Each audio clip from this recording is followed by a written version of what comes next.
ரீசெண்டாக பார்த்தீங்கன்னா ஒரு 2 நாளுக்கு முன்னாடி பச்சையப்பா ட்ரஸ்ட்லேருந்து ஒரு ரெக்ரூட்மெண்ட் அறிவிச்சிருந்தாங்க. Assistant professor, librarian, directorate of physical education, Pachaiyappa trust board aided colleges அப்படின்னு சொல்லிட்டு போட்டிருந்தாங்க.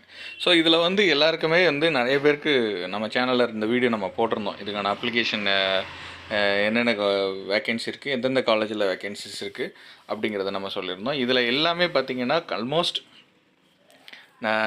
எப்படி அப்ளை பண்ணணும், என்னென்ன பண்ணணும் அப்படிங்கிறத நம்ம வரிசையாக நம்ம ரிமைண்ட் பண்ணி வச்சுருந்தோம். இதில் வந்து பெரிய டவுட் வந்து எல்லாருக்கும் என்னவாக இருந்துச்சுன்னா, இந்த ஹவு டு அப்ளிகேஷன் அப்படிங்கிறது ஒன்று இருந்துச்சு. அதையும் நம்ம வீடியோ போட்டிருந்தோம். இந்த 3 வீடியோ இந்த வீடியோக்கில் நான் லிங்க்கில் போட்டிருக்கேன், நீ அதை கிளிக் பண்ணி பார்த்துக்கலாம்.